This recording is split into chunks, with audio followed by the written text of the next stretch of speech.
All right. Can you please introduce yourself and tell me a bit about your background? My name is Joel Goldies. I'm the dialect coach on Come From Away. And I got into dialect coaching because of a fascination with accents. As a kid, my brother and I listened to a lot of Monty Python albums. Our mom introduced us to the Monty Python TV series at an early age, which we thought was hilarious and odd and fantastic. And I became interested in accents by imitating those many accents, and then worked as an actor. And whenever I could get involved in a role that involved an accent, I always did. And then studied them systematically at the University of California at Irvine in my graduate training program as an actor. Our voice and speech program sort of formed the core of that department, and we had voice and speech classes every day for 3 years. So as a result of my 7 classmates, 3 of us are quite heavily involved in voice and speech. And so I started to teach while I was at UC Irvine. And then everywhere I worked as an actor, I would coach productions on the side, moved to New York, started coaching people privately, and then acted for a while, and then got out of acting and into directing and eventually producing off-Broadway theater. And the dialect coaching became something that I saw I could actually make a living at, and let me, once my wife and I had our first daughter, let me spend less time in the rehearsal room.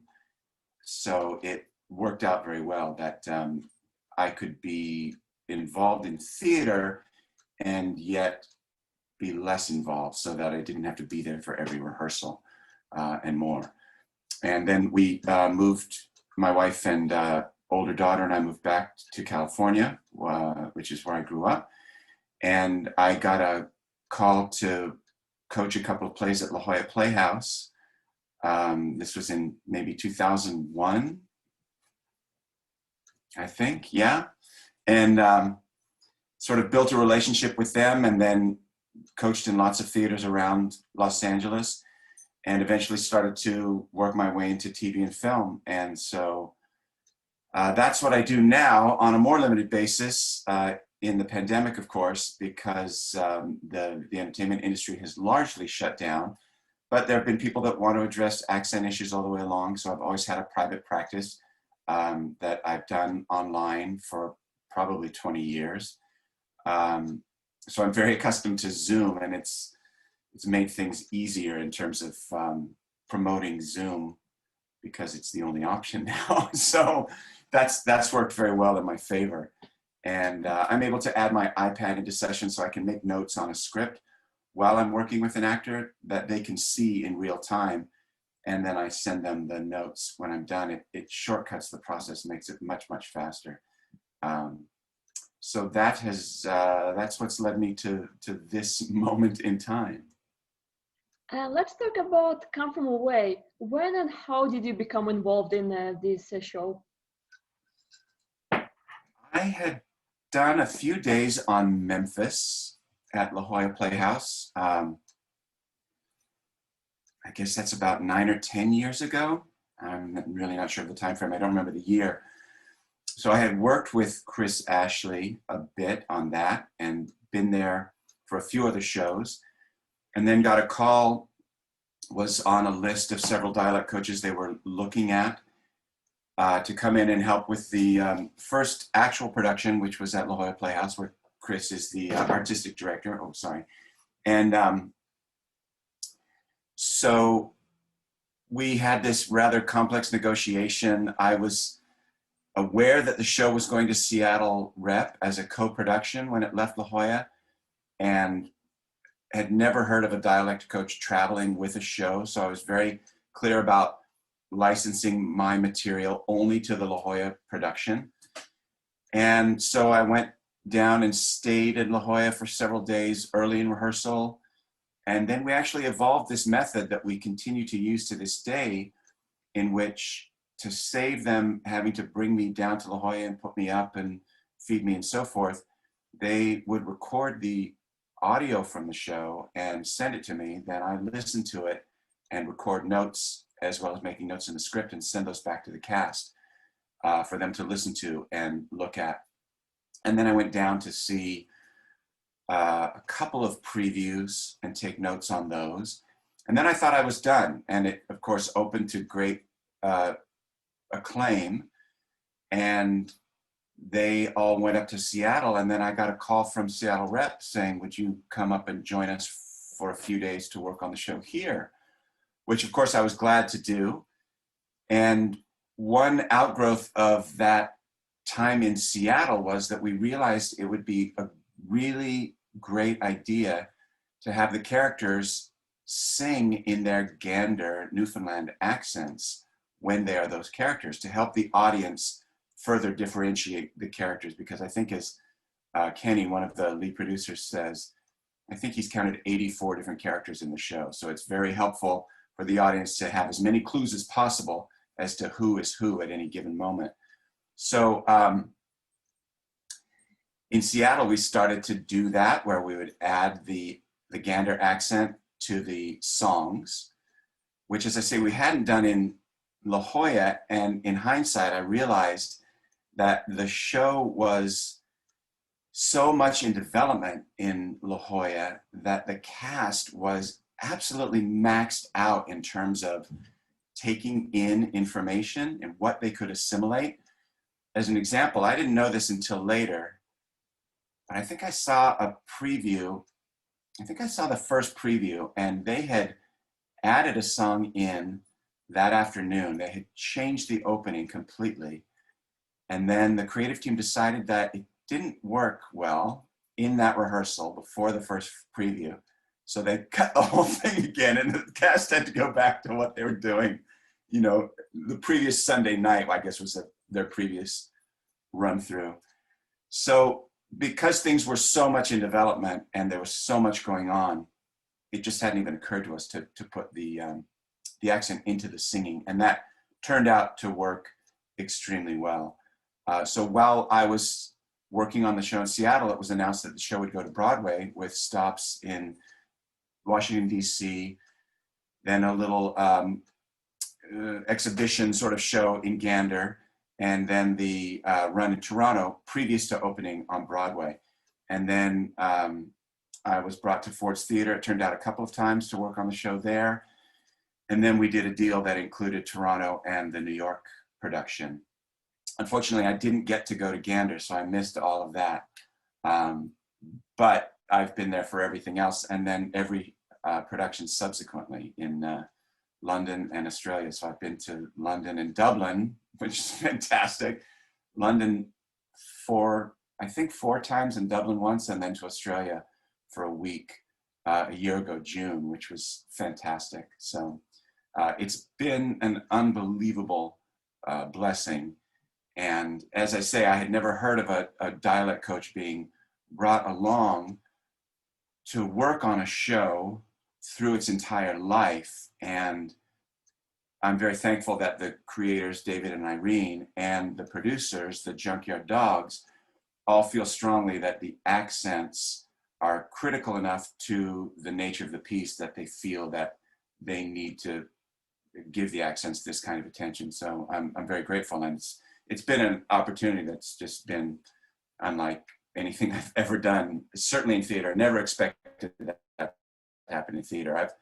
I've been fortunate to go to China and Costa Rica and Philadelphia and Canada several times with TV shows and films, but you never think that a musical is gonna take you. Just the economies of scale are so very different. So it's been a fantastic opportunity. Were you familiar with the Newfoundland accent before that? No, it's possible that I had been asked to do a little work with someone on one some years earlier. I know at La Jolla, I had coached a show that was set in Nova Scotia. So I was familiar with sounds of the maritime provinces, loosely speaking. But also at that point, there was not a great amount of material available online about Newfoundland, and as a consequence, you know, Newfoundland accents. So I went and, scoured YouTube and found out what I could, and made a one-page breakdown, which is what I teach an accent off of. And so then at La Jolla, it became clear that Patrina Bromley was from Newfoundland, who plays Bonnie on Broadway. And so she was a great resource. I could turn to her and say, does that sound right? Or she might kick in and say, oh, well, we say like and find, but I don't think we do that on personal pronouns like I and I'm. So we made that change to what I had done. Then as things went along and the real people got involved, I was able to hear interviews with them. And of course, now David and Irene had hours of interviews available. So that was priceless resources. Those were priceless resources in terms of being able to hear the actual folks. But one change that we made while the show was in La Jolla was to make sure that it didn't get too strong and skew too strongly toward an Irish accent, so that the audience wouldn't think, oh, we're in Ireland somehow, if they checked out or weren't paying careful attention or something. So one sort of caution that I always give a new company about the accents in the show is that they're all quite moderate. We have a couple of characters like Dolores on the plane who has a strong New York accent, but Bob's New York accent is much more moderate than that. Every other accent in the show is more moderate. There's a Texas passenger who has, when are we leaving, he says. And so on those, we open things up and those get a little more broad, but everything else is more moderate so that the audience doesn't have to work terribly hard to be able to understand what anyone is saying and who someone is at any given time, because there's so much switching back and forth. So it's to give sort of a flavor with making sure that everyone's clearly understood and it's understood who they are when they're speaking. So as we got to Broadway, then I got to meet in person all these folks and confirm some things along the way. So that was always great. And then I'd go by the theater line sometimes when I was in town and run into Newfoundlanders and get to hear great expressions from them. So it's all been kind of a growing experience as it's come along, which is unprecedented for me too. I'm accustomed, certainly with theater, to setting accents, giving notes, the show opening and being done. So this show, of course, has all this maintenance to be done to it because it runs everywhere that it plays. So it's about giving people help in terms of maintaining their performances, which has just been unheard of for me. And that's also very unlike any experience I've had in TV or film, where once it's done, except you do get a chance to do what's called ADR, or automated digital recording, where you can go into a sound studio when the piece is nearly finished and re-record bits of the audio dialogue if there was a noise or if the accent is flagrantly bad or something. But I'll tell you, it almost never happens because the accent's flagrantly bad. It's always there's a noise or something. They don't mind so much about the accents often. It's I've greatly valued producers who do, so that's always refreshing. But there's never really the chance to fix things, as there has been here, or to address things down the road. So there's been a great sort of, kind of a reckoning of the accents of all the worldwide productions. It's quite interesting for me. I read that singing reduces an accent. So I was wondering, what's the difference between speaking in an accent or singing in an accent, for example, a Gander accent? Yeah, there's certainly some sounds that you just can't make when you sing. Like you can't sing on an R, you can't say mother. It's just odd. So finding the way to fit the accent into the songs was always sort of a conversation between Ian Eisendrath and I, and Chris, the director, to see what sounded best and what was possible for the cast to sing. And my instructions to the cast are always that if there's something that we haven't discussed, they should always default to Ian or to their musical director in terms of what's the best to be sung. Excuse me, that idea about singing in an accent, sometimes I get asked why English singers sound American when they sing.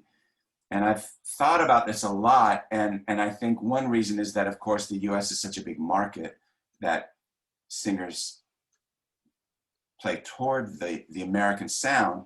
But again, there's that issue of an R after a vowel sound. You can't sing mother, so it's more common to sing mother, and that sounds a little English. So there's this bit of meeting in the middle, or finding what's possible to be sung.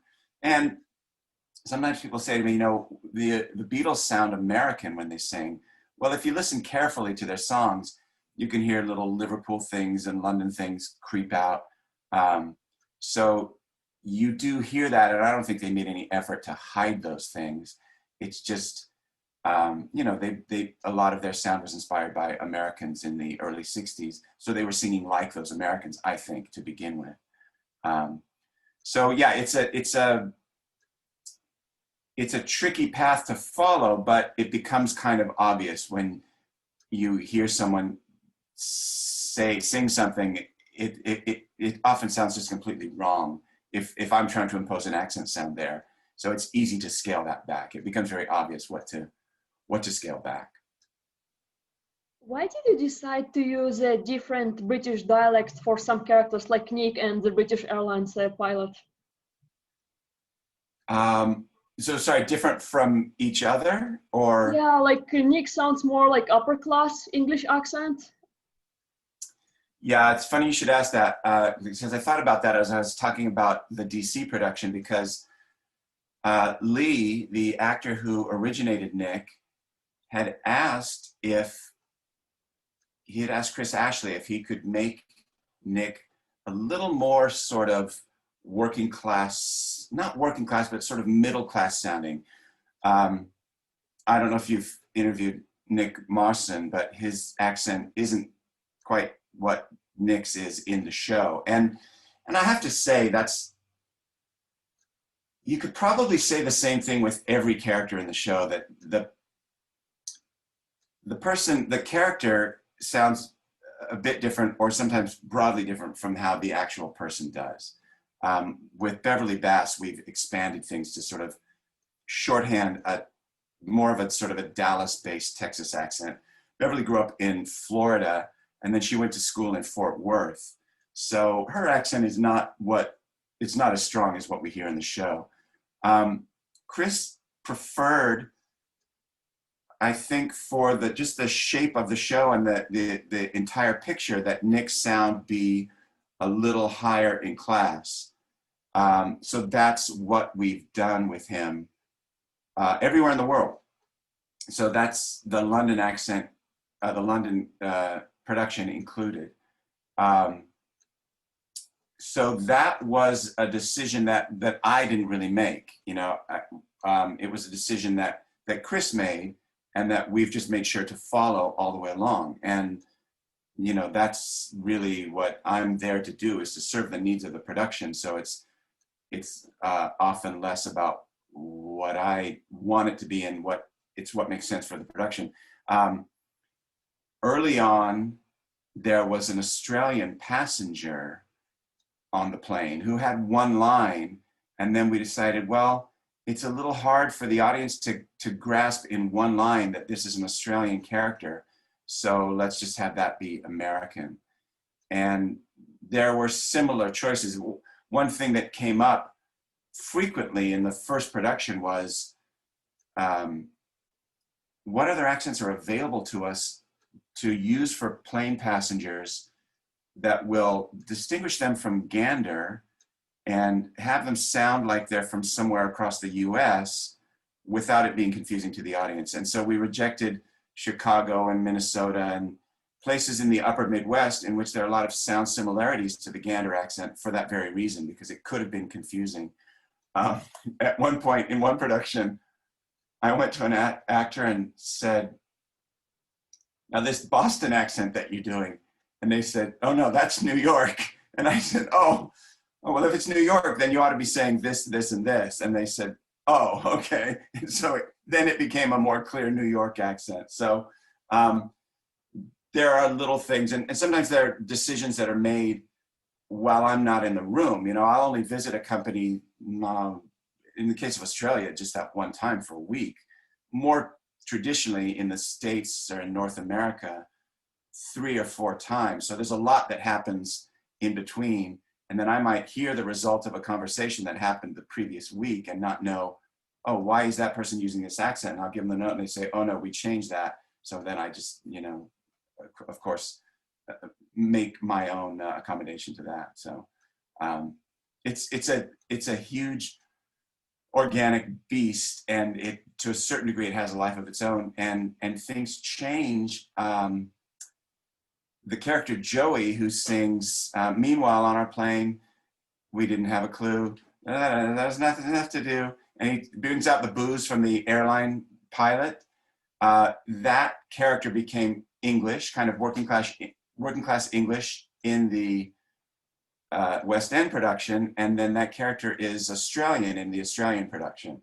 And Chris feels, and I think it makes good sense, that at a certain point the audience just wants to hear a local accent, so they don't have to work at absolutely everything. They don't have to be hearing a foreign accent from almost every other character. So that's great when those local sounds get to come in.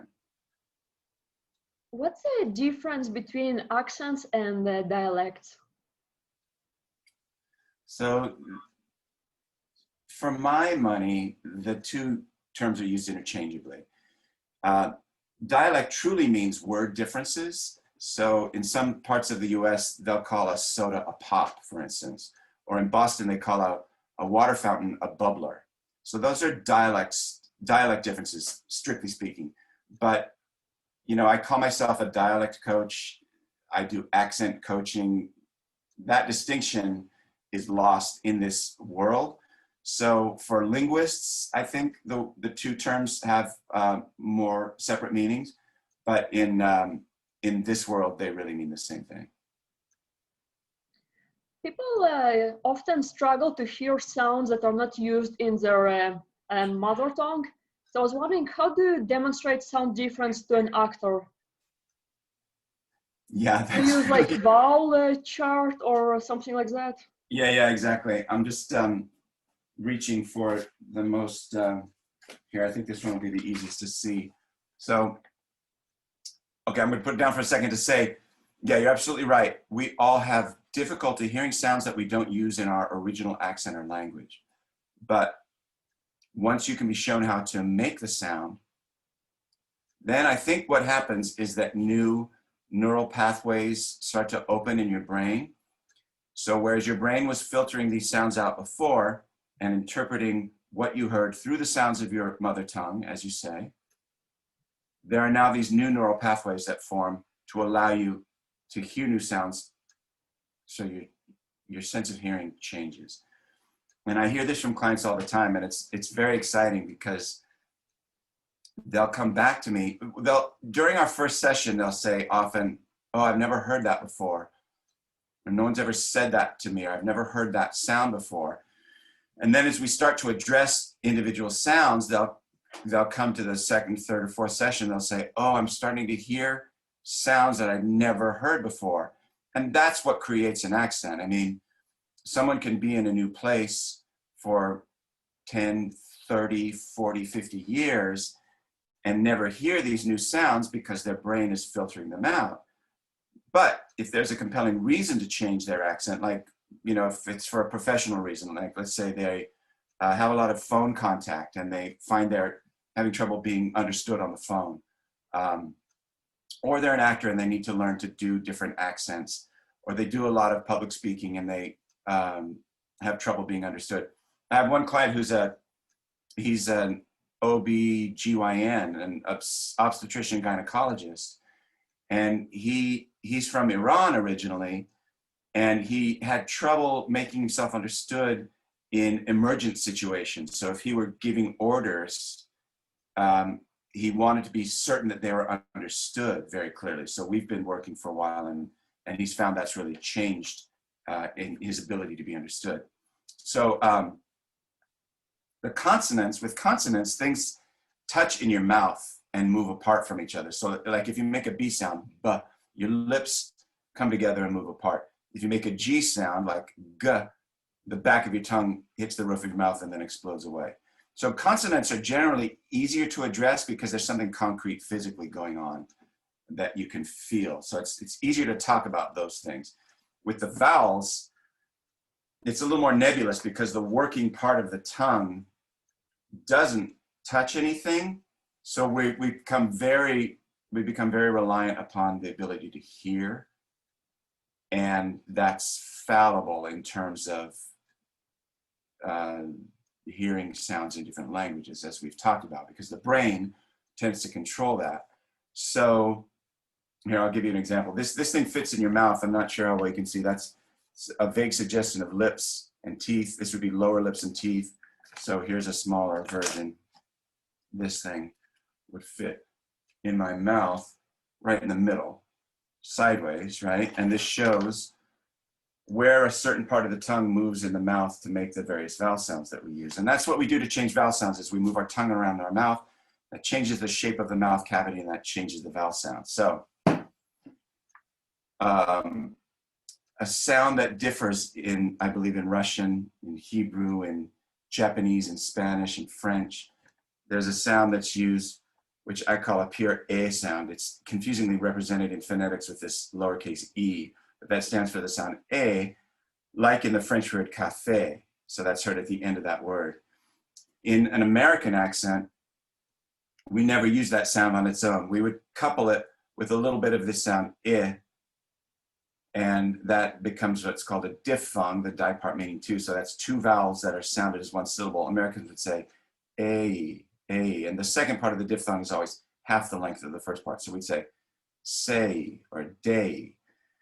So in Gander, because Gander is very strongly influenced by Irish as well as French and several other influences, we use the pure A. So we say plains instead of an American saying plains, plains. Or we don't really have any Cockney accents in the show, or working class English, but they would say plines, plines.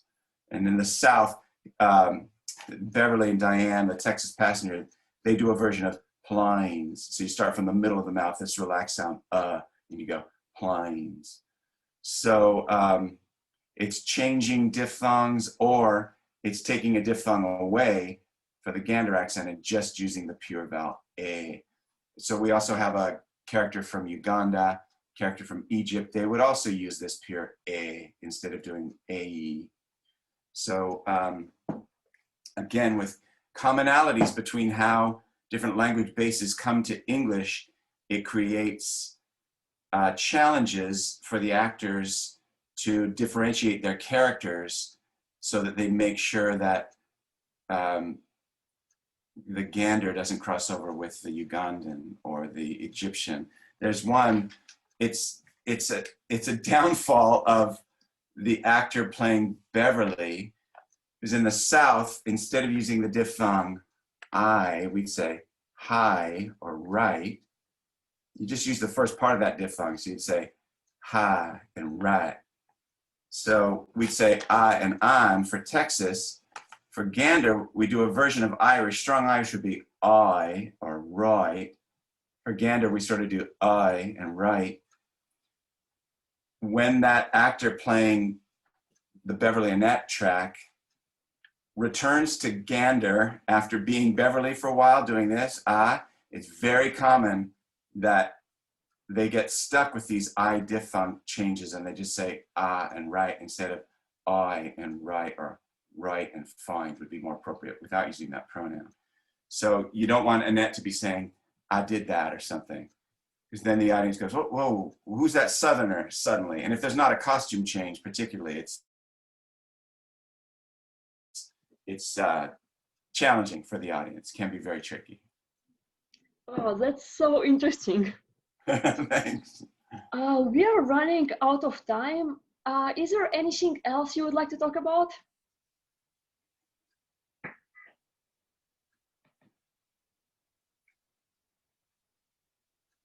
I guess one last thing I'd like to address a little bit has been the challenge of working with casts from around the world in these particular accents.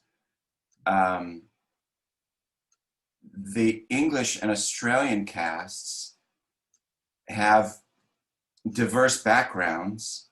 A lot of the, several of the English casts are from Ireland, and then other people are from various parts of England. So they bring different things as their natural accent or their sort of default accent to the piece. So that's been interesting to listen in to those and try to make sure that everything changes to what it should be appropriate to the show, whether that be American accents or Gander accents or the various other accents from around the world. The Australians are generally, I mean, I have to say the English actors were very good at doing American accents. There's a little issue with R's dropping after vowel sounds, like saying mother and father instead of mother and father, which we do in North America for the most part. And we certainly do in the show, unless you're playing a New Yorker. So there was that issue a little bit, which also went to the Australian cast. They had a little bit of that same issue. But both companies are so accustomed to doing American accents, and I think everyone had done them in shows before. So it was really just a question of tweaking what they did, and then, you know, being sure that we weren't hearing Irish sounds or other strong Australian sounds in the accents of the show. So that's been a challenge, something that kept me up nights, I have to say, before I went to England. But I was very reassured by both their abilities and their willingness to work hard to get the accents to what they needed to be in the show. So that's been fantastic.